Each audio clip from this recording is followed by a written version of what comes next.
Olá pessoal, aqui é a Mônica, seja bem-vindo ao meu canal do YouTube. O tema do vídeo de hoje tem um porquê, e o porquê são pedidos de pessoas que convivem com autistas adultos. Mães, cuidadores, pessoas que conhecem o vizinho, o amigo, tem sempre gente me pedindo isso. Para mim mesma isso também é um pedido. Eu sempre vejo, por exemplo, em canais de televisão, em mídias, o pessoal apresentando autistas adultos, mas que não são aquele autista adulto nível 3, que é um autista muito grave, que ele não chama atenção para um canal de televisão, por exemplo, que ele não vai lá cantar uma música, ele não vai lá mostrar os quadros dele, porque ele não faz isso. E já pegando o gancho nisso aí, né? A questão do autista adulto, ela sempre leva a gente a falar também da pessoa que cuida dele. Pode ser um cuidador contratado, pode, uma pessoa que você paga, mas pode ser sua mãe, pode ser seu pai, seu amigo, um colega dentro de sala de aula, que às vezes você não tem lá um monitor na sala de aula, mas tem um colega que te ajuda muito, vocês fazem trabalhos em casa juntos, aqueles trabalhos que os professores dão para fazer em casa, em grupo. Então, qualquer autista, o de nível 1, o de nível 2 e o de nível 3, tá tendo DSM isso, precisa de apoio. Então, quando a gente fala de um autista qualquer, mas como eu vou falar hoje do adulto, a gente tem que falar também da pessoa que está cuidando dele. Eu vou contar um caso para vocês que me chamou muita atenção, que eu achei muito interessante. Eu fui lá na farmácia de Minas, meu filho, eu pego um remédio lá para ele, Topidamar, que é gratuito, que não é gratuito nada, porque a gente paga imposto, mas assim, né? Aí me deparei lá com uma atendente e eu achei ela um pouco diferente. Ela era adulta, lá todos são adultos, eles são contratados por uma empresa de serviço. Eu achei ela um pouco diferente, e aí quando ela viu lá o diagnóstico do Pedro, né, na receita, ela falou assim, eu também sou autista. Aí eu também fiquei curiosa de entender como que ela estava ali, né, e ela falou comigo, ó,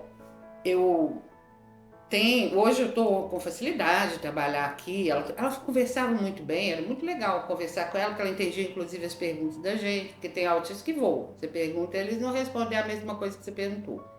Mas ela não, ela era muito direta, tinha uma ótima comunicação, mas ela me falou, ó, para eu chegar de estar aqui hoje atendendo você nesse guichê, eu precisei da minha mãe durante 3 semanas no começo, quando eu fui contratada, para me trazer aqui. Ela tinha que levar a moça pelo caminho, a moça tinha dificuldade de ir para o trabalho, e também a mãe ficou lá ajudando a filha, tipo treinamento, a desempenhar aquelas funções que são umas funções bem treináveis, porque elas são de rotina, tem sempre o mesmo programa lá dentro do computador que vai atender pessoa, tem passos, então são treináveis essas funções, bem fáceis de treinar.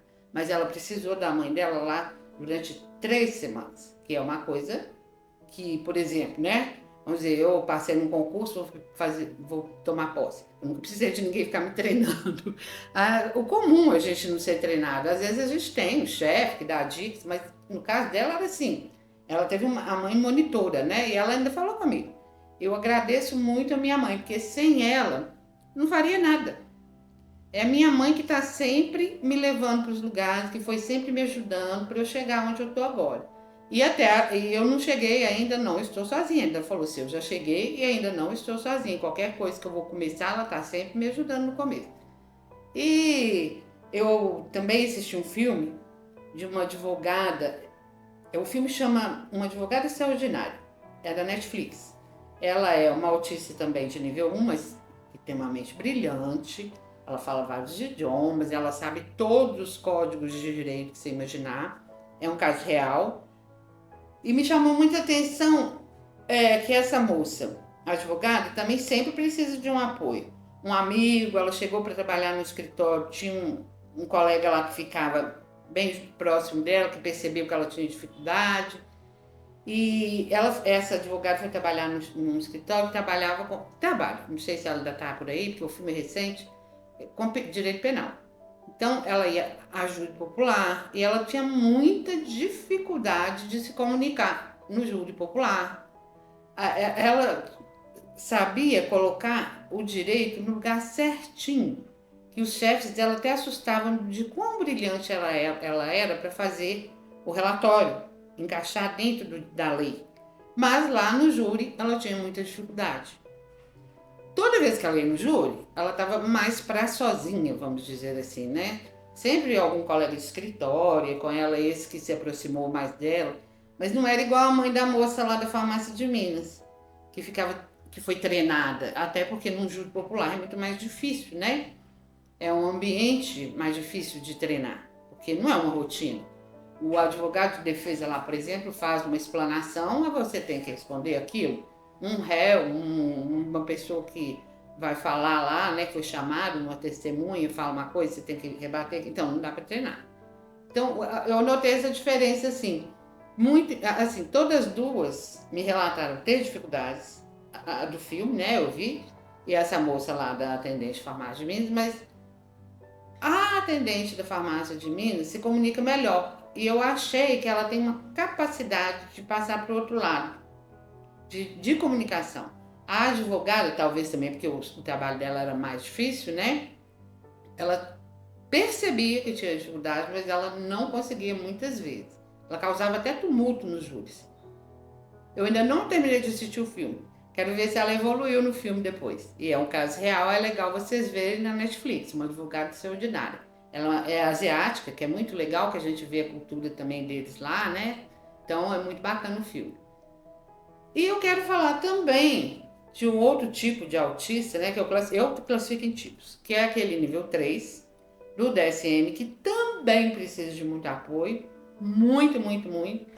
Ele passa, às vezes ele é diagnosticado quando criança, geralmente ele passa por vários tratamentos, terapia comportamental, fonoaudiologia, pedagogia, terapia ocupacional, ele passa a fazer trabalhos ali, mas ele não fica independente. Ele, em geral, não fala. Então, sempre eu gosto de citar meu filho, Pedro Ivo, que ele é um autista de nível 3, ele já tem 38 anos, e ele não é independente, nem para AVD, que são os treinos de vida diária que o pessoal fez muito com ele, mas não deu certo. Então ele toma banho sozinho, ele veste roupa sozinho. Talvez por ele ser filho único, ele seja um pouco piorado em relação a alguns aí que, como não são filho único, se desempenham melhor um pouco essa independência de vida diária, mas também não vai muito além. Esse autista, ele é mais invisível do que os outros, porque, por exemplo, eu até brinco, tem uma sobrinha minha, a Fernanda, ela trabalha em Hollywood, ela tá mexendo com roteiro, ela faz tradução, ela é formada em teatro e música, eu brinco muito com ela, Fernanda, dá um toque desse pessoal para fazer um filme, até com o Pedro. Eu levo ele aí, a gente fazer um filme com um autista real, igual o Pedro. Porque esses autistas igual a advogada extraordinária, essa moça lá, atendente, tem muitos filmes com eles. Mas um autista igual o Pedro, que não desperta aquela expectativa, né? Ai, tem muito isso que autista é chique e é gênio. E o de nível 3 não é nada disso. Ele não faz um quadro, ele não toca uma música, ele não fala, então ele fica muito invisível. Eu não sei se quem andou me pedindo queria que eu falasse desse nível 3, que às vezes eu acho que é o que fica mais escondido. O meu filho não ficou muito escondido, não. Eu coloquei o bloco dele na rua, né? Mas muitas pessoas iguais a ele. O Pedro não é a primeira leve de autista aqui de BH que eu conheci. Provavelmente tem gente aqui com 50 anos com diagnóstico de autismo. O Pedro tem 38. E são pessoas que sumiram. Essas pessoas a gente não vê elas em lugar nenhum. Porque elas não foram para lugar nenhum socialmente. O que a sociedade cobra da gente, uma sociedade igual a nossa, capitalista? Que a pessoa trabalhe, que ela faça uma coisa sensacional, que ela ganhe dinheiro, que ela fale coisas interessantes. Esses autistas, eles não fazem nada disso. Então, e esse autista é o que mais demanda de ter um cuidador, que é uma coisa que eu falei no começo do vídeo, vou voltar lá, que é exatamente que sempre o autista precisa de alguém cuidando dele, de alguma forma. Mas o nível 3 precisa de um cuidador de forma total, ele não fica sozinho. O meu filho, por exemplo, ele é um autista de nível 3 que tem epilepsia conjugada. Então teve uma fase, agora está melhor, mas teve uma fase que ele levava queda atrás de queda. Então não podia ficar sozinho de jeito nenhum. E uma coisa que é importante a gente pensar aqui, que eu tenho para mim, que filho, qualquer filho, é eterno. Mas o autista adulto, igual o meu filho, ele é mais eterno.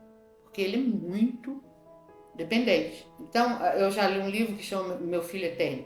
Era sobre um Down, que era muito dependente também. E isso ficou na minha cabeça, porque assim, todos somos filhos eternos. A minha mãe e meu pai já morreram, mas eu sou filha deles, né? Então, o que acontece desse negócio de filho eterno é que essa noção, né, de eternidade é a eternidade de acompanhamento. Você tem que estar sempre acompanhando o autista, mesmo quando ele fica adulto, porque a gente fica pensando assim, pequeno, né? Teve um diagnóstico de autista nível 1, tá falando já, tá estudando, já tá encaminhado, vai virar profissional no futuro, mas ele vai precisar de alguém cuidando dele. Nem que seja um apoio mais discreto. Espero que tenha resolvido o pedido de vocês. Quem quiser pode me pedir mais, porque assim, agora eu tô me criticando um pouquinho, sabe que eu falo muito? Eu tô tentando fazer vídeos mais curtos. Mas quem quiser pode me perguntar, eu torno a voltar no assunto, não tem problema. E se eu lembrar de mais casos também, próximos vídeos aí eu vou falar disso, porque eu acho isso muito importante. Então, gente, ó, antes de fechar, eu quero comunicar para vocês. Eu acho que não é só um pedido, não. Se inscreva no meu canal se você curtiu o vídeo. Como eu falei que eu posso falar de novo sobre o assunto, se você me der retorno, eu vou estar falando. Então, curta, se inscreva e se não curtiu, pode falar também. Se tiver crítica, muito legal. Ok? Um beijo para todos.